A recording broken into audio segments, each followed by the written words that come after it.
სალამ მეგობრებო, ამ ვიდეოში განვიხილავ ჯიფუს საკომპენსაციო გეგმას. პირველ რიგში იმისათვის რომ ჯიფუსთან დავიწყოთ თანამშრომლობა, საჭიროა შევიძინოთ რომელიმე სასტარტო პაკეტი. ანუ პირველი ნაბიჯი იქნება შევიძინოთ რომელიმე სასტარტო პაკეტი. არსებობს სამოყვარულო სასტარტო პაკეტები, დავწეროთ ესე მოყვარულისთვის. და არსებობს ბიზნეს სასტარტო პაკეტები.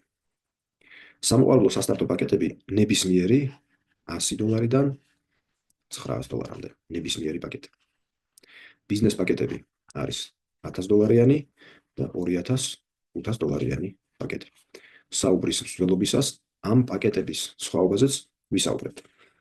ახლა ჯიფუში არის 4 ტიპის შემოსავალი. ნებისმიერი პაკეტი შეგვიძლია დავრეგისტრირდეთ, შევიძინოთ სასტარტო პაკეტი, დავრეგისტრირდეთ და დავიწყოთ გუნდის შენება. პირველი ტიპის შემოსავალი არის first order bonus, ანუ პირველი შეკვეთის ბონუსი. დავწეროთ. პირველი შეკვეთის ბონუსი.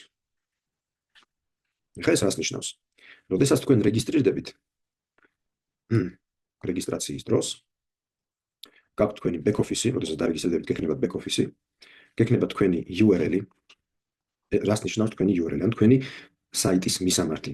ჯიფუს საიტის მისამართი იქნება ასეთი, მაგალითად, ვთქვათ, გიორგი დაარქვა, წერტილი და შემდეგ ჯიფუს საიტი. jifu.com. აი ეს იქნება თქვენი საიტის მისამართი. შემდეგ, როდესაც ვიწყებთ გუნდის შენებას, თქვენი პირადი რეკომენდაციით მოწვეული ადამიანები, რომლებიც რეგისტრირდებიან აი ამ საიტის დახმარებით, ითვლებიან თქვენი პირადი მოწვევის ადამიანები. და როდესაც ისინი რეგისტრირდებიან და იძენენ რომელიმე სასტარტო პაკეტს, თქვენ იღებთ აი ამ ბონუსს, პირველი შეკვეთის ბონუსი. მაგალითად, მოიწვიეთ ვიღაცა, აი ეს ადამიანი, რომელმაც შეიძინა რომელიმე სასტარტო პაკეტი, არ აქვს მნიშვნელობა რომელი, მიიღებთ შესაბამის ბონუსს. თუ პატარა პაკეტია, მინიმალური ბონუსი იქნება $25, ზოგ შემთხვევაში არის $50, ზოგ შემთხვევაში არის $100, ახლა ყველას არ ჩამოვთვლი, მაქსიმალური არის $400. ანუ ამას ქვია FOB. ეს არის პირველი ტიპის შემოსავალი. და თქვენ შეგიძლიათ მოიწვიოთ პირადად იმდენი ადამიანი, რამდენიც გინდათ, ანუ აქ შეზღუდვა არ არის. რამდენ ადამიანსაც მოიწვევ, იმდენი პირველი შეკვეთის ბონუსი დაგერიცხება. ესე იგი, ეს იყო პირველი ტიპის შემოსავალი. ახლა ვნახოთ მეორე ტიპის შემოსავალი. მეორე ტიპის შემოსავალი მოდის ბინარული გეგმიდან. აი დავწეროთ ბინარული გეგმა. ბინარული საკომპენსაციო გეგმა. ყველა ადამიანი ჯიფუში აშენებს ორ ჯგუფს. ნახეთ? მარცხენა და მარჯვენა. მოდი ინგლისურად დავწერ left and right. ანუ იმისათვის რომ დაიწყოთ ორი ჯგუფის შენება, გჭირდებათ მინიმუმ 2 ადამიანი. ერთს ჩართავთ თქვენს მარცხენა ჯგუფში, მეორეს ჩართავთ მარჯვენა ჯგუფში. მხარის არჩევა ხდება back office-დან და ამასაც ნახავთ ეს წამლი. შემდეგ, როდესაც ეს ადამიანები აკეთებენ შეკვეთებს, თქვენ გიგროვდებათ კულები. საიდანაც ხდება შემდეგ თქვენი საკომისიოს გამოთვლა. თავის მხრივ ეს ადამიანებიც უწევენ სხვებს რეკომენდაციებს და არეგისტრირებენ და ასეთი სახით ვითარდება თქვენი მარცხენა და მარჯვენა ჯგუფი. ანუ ბინარულ გეგმაში ყველა აშენებს ორ ჯგუფს. თავის მარცხნივ, აი ხედავთ, ყველა ორ ჯგუფს აშენებს. მაგრამ თქვენ შემთხვევაში, რადგანაც ეს ადამიანები თქვენ ჯგუფში შედიან, გეთვლებათ ყველა ბრუნვა, რაც ხდება მარცხენა ჯგუფში და ყველა ბრუნვა, რაც მოხდება მარჯვენა ჯგუფში. რადგანაც თითოეულ შეკვეთას აქვს თავისი კულები, მაგალითად ზოგს აქვს 100 კულა, ზოგს 25, ზოგს, არ ვიცი, 900, მაგალითად, ხო? იმის მიხედვით რა შეკვეთას აკეთებს, რა პროდუქციის ძენს ადამიანი, როგორ გამოწერას აკეთებს, subscriptions რო ეძახით, ხო? გიგროვდება კულები აქაც და შესაბამისად აქაც. აი სულ რაღაცა კულები გროვდება. თქვათ აი ეს. შემდეგ, ბინარული საკომპენსაციო გეგმა გიხდის შემდეგნაირად. თანხების ათვლა ხდება პატარა ჯგუფიდან. ყოველთვის რომელიღაცა ჯგუფი არის უფრო ძლიერი, ანუ ერთი ჯგუფი ყოველთვის უფრო ძლიერია, მეორე ჯგუფი ყოველთვის უფრო პატარა. ანუ ეს პროცესის ბუნების კანონია, ხო? თანაბრად, როგორც წესი არ ვითარდება ხოლმე, თქვათ, ეს უფრო დიდი ჯგუფია, ეს უფრო პატარა ჯგუფია. ანუ ათვლა ხდება პატარა ჯგუფიდან და ამას ვეძახით pay leg. ანუ საიდანაც გვიხდიან ის ფეხი, pay leg, გადახდით ფეხი, თქვათ. რანაირად ხდება? თქვენ კომპანია გიხდით 10%-ს აი ამ პატარა ფეხის pay leg-ის ბრუნვიდან. დაუშვათ, აქ მოხდა დაგროვდა 1000 ქულა და აქ დაგროვდა 2000 ქულა. ნახეთ რა მოხდება. 10% გამოდის 1000 ქულის, 10% იქნება $100. ესე იგი $100 გადაგიხადათ, ესე და აქ დარჩა 0 ქულა. აქედანაც აიღო 1000, ანუ 50, 50-ზე უნდა იყოს დაბალანსებული და აქ დარჩა ნაშთი 1000. ეს დარჩენილი ნაშთი 1000 დაელოდება, როდის დაგროვდება აქ შემდეგი ქულები. თქვა შემდეგ რაღაცამ შეკვეთა გააკეთა და გაჩნდა ახალი 100 ქულა. აქედან აიღებს 100, აქედან აიღებს 100, აქ დარჩება 900, აქ დარჩება 0 და ასე შემდეგ. ანუ ყოველთვის აიღებს 10%-ს. შესაძლებელია, რომ აიღოს 12%-იც, 14%-იც, 16%-იც, 18%-იც და 20%-იც. რაზეა დამოკიდებული პროცენტის ზრდა? ეს არის დამოკიდებული იმაზე, თუ რა რანგში ხართ. რაც უფრო მაღალ საკვალიფიკაციო საკარიერო კიბეზე, რაც უფრო მაღლა ადიხართ, მით უფრო მეტ პროცენტს გიხდით კომპანია საქონელ ბრუნვიდან. აი მაგალითად, აქ თუ წერია 12%, 2 თითქოს ცოტაა, ხო? მაგრამ სინამდვილეში ფულში 20%-ით მეტი გამოვა. ანუ ამ შემთხვევაში 10%-ის ნაცვლად 12 რომ გადაეხადათ, ჩვენთვის იქნებოდა $120. ამ შემთხვევაში იქნებოდა 140, ამ შემთხვევაში იქნებოდა $200, ხო? ანუ мотивация არის, რომ გაიზარდო რანგებში, გააკეთო მაღალი რანგები, რომ გაიზარდოს შენი შემოსავლებიც. ეხლა აქ უნდა ვახსენოთ ჩვენი ბიზნეს პაკეტებიც, ხო? ჩვენ თქვით რომ არის ორი ბიზნეს პაკეტი. Grow და Global პაკეტები ქვია. Grow არის $1000-იანი, Global არის $2500-იანი. ესე იგი, თუ Global პაკეტს აკეთებ, აი ამ დიდ პაკეტს, მაშინ ავტომატურად კომპანია გიხდის 2%-ით მეტს ყველგან. ანუ თუ ბიზნეს პაკეტი გააკეთე, აქ იქნება 12, 14, 16, 18, 20. ეს აღარ გაიზრდება, 20 არის მაქსიმალური, აქ დარჩება ისედაც 20. ანუ პირველი უპირატესობა ბიზნეს პაკეტის, აი ამ Global პაკეტის არის ის, რომ იგივე სამუშაოში, იგივე ბრუნვაში გვიხდიან 2%-ით უფრო მეტს ყველგან თავიდანვე და მთელი კარიერის განმავლობაში, ანუ მუდმივად ასე დარჩება. ხოლო თუ სამოყვარულო პაკეტით იწყებ, ამ შემთხვევაში 2%-ით ცოტას იღებ და როგორც უკვე თქვით, 2% 2 ცოტა ჩანს, მაგრამ ფულში რეალურად აი ბევრად უფრო მეტ 20% გამოდის, ხო? ასე. შემდეგი ტიპის შემოსავალი არის matching ბონუსი, ხო? განვიხილოთ რა არის matching ბონუსი. მესამე სახის შემოსავალი იქნება matching ბონუსები. ბონუსი. ქართულად შესატყვისობის ბონუსი. ახლა ეს რას ნიშნავს, ნახეთ. ჩვენ განვიხილეთ უკვე ორი ტიპის შემოსავალი. პირველი იყო პირველი შეკვეთის ბონუსი, შემდეგ ჰქონდა ბინარული ბონუსი, როდესაც შენი ჯგუფი ნაწილდება ორ მხარეს, ხო, შენი მოწვეული ხალხი მარცხენა ჯგუფში და მარჯვენა ჯგუფში. და ახლა ჩვენ განვიხილავთ გენეოლოგიას. შენი მოწვეული ხალხი, ის გუნდი, რასაც აშენებ, გენეოლოგიაში გამოჩნდება ასეთნაირად. მაგალითად, როდესაც შენ პირადად მოიწვიე ადამიანები, ისინი იქნებიან შენი პირველი დონის მოწვეულები, პირველ დონეზე.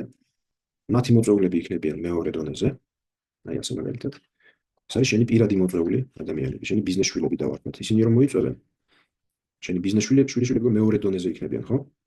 3, 4, 5, 6, 7, 8, 9, 10. ანუ 10 დონის ჩათვლით, აქედან გვაქვს 20%, ახლა ახსნი რა 20%-ია საუბარი. 10, 10, 10, 5, 5, 5, 2, 2. ეს რა პროცენტებზეა საუბარი. Matching ბონუსების მიხედვით ჩემ კომპანია გიხდის შენი მოწვეული ადამიანის შემოსავლის შესაბამის ბონუსს. მაგალითად, ამ ადამიანმა გამოიმუშავა $1000 ბინარული გეგმით. ანუ მეორე ტიპის შემოსავალმა მისცა $1000. მისი შემოსავლის შესაბამის 20%-ს გადაგიხდის. ანუ 20% 1000-დან იქნება $200. თუ ამან გამოიმუშავა $10,000, შენი იქნება $2000 შესაბამისად. და ასე შემდეგ, მეორე დონიდან იქნება 10%, მესამე დონიდან 10%. ნუ უნდა ვიცოდეთ, რომ დროთა განმავლობაში, რაც უფრო ღრმად ჩადის ქსელი, მით უფრო ბევრი ადამიანია დაბლა. ანუ ზემოთ პირველ, მეორე, მესამე დონეებზე ყოველთვის უფრო ცოტა ადამიანი, ვიდრე სიღრმეში, ხო? ამიტომ ეს 5%-იც და 2%-იც დიდ თანხებზეა შესაძლებელი რომ ავიდეს, როდესაც გუნდის შენებით ვართ დაკავებული გრძელვადიან პერსპექტივაში. ეს არის matching ბონუსები და აქ არის კიდევ ერთი ძალიან საინტერესო ფსიქოლოგიური მომენტი, რომ შენ მოტივირებული ხარ, გაწყობს, გაინტერესებს, რომ შენი მოწვეული ადამიანი წარმატებული იყოს, იმიტომ რომ რაც უფრო მეც გამოიმუშავებს ის, მით მეც გიხდიან შენს. ეს არის matching ბონუსები. ახლა ნახოთ მეოთხე ტიპის შემოსავალი. ჩვენ უკვე ვილაპარაკეთ ბიზნეს პაკეტებზე და სამოყვარულო პაკეტებზე. ესე იგი, ბიზნეს პაკეტები გვაქვს ორი: Grow, რომელიც ღირს $1000 და Global, რომელიც ღირს $2500. გარდა იმისა, რომ Global პაკეტი ბინარში 2%-ით მეც გვიხდის, გარდა ამისა, Grow და Global-იც ამ ორი პაკეტის შეძენისას თქვენ ხდებით ასევე ფაუნდერი. ეს არის რა არის ფაუნდერი? ეს არის სპეციალური სტატუსი და ყველა ადამიანი, ვისაც აქვს ფაუნდერის სტატუსი, ან ვინც დაიწყო ბიზნეს პაკეტებით, მათ აქვს შესაძლებლობა დამატებითი წილი მიიღონ გლობალური საქონელი ბრუნვის 2%-დან. ეხლა ეს რას ნიშნავს? არსებობს ფაუნდერის ფონდი, სადაც გადადის კომპანიის, მთლიანი კომპანიის 2%. შემდეგ ეს ფაუნდერის 2% ნაწილდება იმ ადამიანებზე, ვისაც აქვს შეძენილი ფაუნდერ პაკეტი. მაგრამ უნდა გქონდეს თან შესაბამისი კვალიფიკაციაც, ანუ მხოლოდ ის, რომ Grow ან Global პაკეტი შეიძინეს, საკმარისი არ არის, რომ ამ ფონდიდან მიიღო შემოსავალი. ასევე უნდა გქონდეს შესაბამისი კვალიფიკაციას. თუ Grow პაკეტით ხარ დაწყებული, დავარქვათ Grow. ეს ხარ შენ. იმისათვის, რომ ამ 2%-ის წილის მიღებაში მიიღო მონაწილეობა, პირადად უნდა ყავდეს მოწვეული 10 აქტიური ადამიანი. შენი პირადი მოწვეული უნდა იყოს 10 აქტიური ადამიანი და კვარტალში ერთხელ, 3 თვეში ერთხელ ამ დამატებით პროცენტს მიიღებ. გლობალის შემთხვევაში, ეს ხარ შენ, საკმარისია შენი პირადი 5 მოწვეული ადამიანი. ანუ 10-ის ნაცვლად 5-ით საკმარისია, რომ ამ 2%-ში მიიღო მონაწილეობა. ეხლა რატომ არის საინტერესო ფაუნდერის წილის მიღება? იმიტომ რომ კომპანია როგორც კი 500 ადამიანი კვალიფიციური გახდება ფაუნდერის წილზე, მეტზე ეს წილი აღარ განაწილდება. ეგ რას ნიშნავს? ესე იგი, იმ ადამიანების რაოდენობა, ვისაც შეუძლია ამ წილიდან მიიღოს შემოსავალი, შეზღუდულია, ხოლო კომპანიის საქონელ ბრუნვა მზარდი. ეგ რას ნიშნავს? რომ ეს 2% იზრდება, კვალიფიციურთა რაოდენობა არ იზრდება და შესაბამისად კომპანიის ზრდასთან ერთად თითოეულ ადამიანს უფრო მეტი წილი შეხვდება. ამიტომ არის ფაუნდერის პაკეტი ასეთი საინტერესო. დღეისათვის ეს წილი არის $400. ყოველ 3 თვეში ერთხელ დამატებითი $400. მაგრამ იმის გათვალისწინებით, რომ კომპანია არის პატარა, ახალგაზრდა და გაიზრდება, შესაბამისად ეს შემოსავალიც გაიზრდება. და თუ შენ ისედაც და ასედაც აპირებ დააკეთებ ბიზნესს, მაშინ ჯობია გქონდეს Global ან Grow პაკეტი, რომ დამატებით იგივე საქმეში, რასაც ისედაც აკეთებ, მიიღო დამატებით კიდევ აი ამ სახის შემოსავალი. გვაქვს უნდა აღინიშნოს, რომ კვალიფიციური რომ იყო ფაუნდერ პაკეტზე, ან შენ უნდა იყო Grow ან Global-ი და უნდა ყავდეს ან 10 ან 5 ადამიანი იგივენაირი, ანუ როგორიც შენ ხარ, Grow ან Global პაკეტით შემოსული, ანუ დიდი პაკეტებით. ნებისმიერი პაკეტით შემოსული არ ჩაგეფლება, ხო? ადამიანი უნდა დარეგისტრირდეს ბიზნეს პაკეტით, Grow ან Global პაკეტით და აი უნდა იყოს აქტიური და ეს ადამიანები არიან გეთვლებიან უკვე კვალიფიკაციაში. ეხლა რას ნიშნავს აქტიურობა ჯიფუში? როდესაც შენ აკეთებ ბიზნესს და იღებ შემოსავალს შენი ქსელიდან,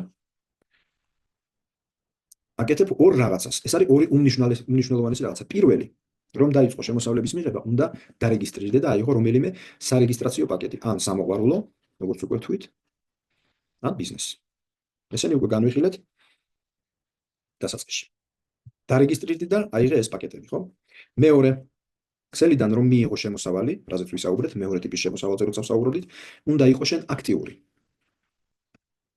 ჯიფუში აქტიურობა ნიშნავს იმას, რომ რომელიმე პროგრამაზე უნდა იყო გამოწერილი, ან ფიზიკური პროდუქტი უნდა შეიძინო ყოველ თვე. მინიმალური აქტიურობის ოდენობა არის, მინიმალური აქტიურობა უნდა იყოს მინიმუმ 25 ქულიანი, 25 ქულა. მაგალითისთვის, შენ შეგიძლია აიღო სასტარტო პაკეტი და გააკეთო მინიმალური აქტიურობა 25 ქულად, ხო? ეს იქნება $36. როდესაც ხარ გამოწერილი სამოგზაურო პორტალზე. როდესაც რანგებში იზრდები, შენი კვალიფიკაციები, როდესაც იზრდება, შენი აქტიურობის ქულებიც იზრდება, რაც უფრო მაღალ რანგზე ხარ, მით უფრო მაღალია შენი აქტიურობა. შეიძლება იყოს ან $100, ან $150. მაგრამ მაღალ რანგზე როდესაც ხარ, შემოსავალიც მეტი გაქვს და მეტიც გჭირდება ჯიფუსგან, ხო? ან შეიძლება ფიზიკურ პროდუქტს იწერდე ყოველ თვე, ან სწავლებაზე იყო გამოწერილი, რომლის გამოწერაც $150 იგებს. მოკლედ, აი ესაა აქტიურობა. სტარტზე ყველას გირჩევთ დაიწყოთ პატარა აქტიურობით, როდესაც პატარა გაქვთ ჯგუფი ან არაპირებ ჯერჯერობით, რაიმე ფიზიკური პროდუქტების შეძენას ან არ ხარ დაკავებული ჩართული სასწავლო პროგრამაში, მაშინ აი ეს პატარა $36 აქტიურობაც საკმარისია. ანუ ეს არის ჯიფუში აქტიურობის ცნება. შევაჯამოთ. ჯიფუში არის 4 ტიპის შემოსავალი. პირველი, სწრაფი ბონუსი, რომელსაც ქვია FOB. როდესაც შენი პირადი რეკომენდირებული ადამიანებიდან, აი როცა შენ პირადად მოიწვი ადამიანი, გააკეთა რეგისტრაცია და მისგან გიხდის კომპანია ბონუსს 25 ან 50 ან 100 200 ან $400 ტოლპასი შეიძლება იყოს შენი პირველი რეგისტრაციის ბონუსი. და ასეთი ტიპის ადამიანი, ასეთი სახის ბონუსი შეიძლება მიიღო იმდენჯერ, რამდენჯერაც მოიწვევ და ჩართავ ახალ ადამიანს. მეორე იყო ბინარული შემოსავალი, როდესაც ქმნი ორ ჯგუფს, მარცხენა და მარჯვენა. მესამე იყო matching ბონუსი, როდესაც გენეოლოგიის მიხედვით გიხდის კომპანია ფულს და ესეც განვიხილეთ. მეოთხე იყო ფაუნდერი, როდესაც წილი გაქვს კომპანიის გლობალური პრიმის 2%. აი ესე გამოიყურება ჯიფუს საკომპენსაციო გეგმა. კიდევ უფრო მეტად დეტალებში გაერკვევით პროცესში, სტარტზე, ეს საკმარისია თუ შეკითხვები გაქვთ, მიმართეთ ადამიანს, ვინც მოგიწვიათ.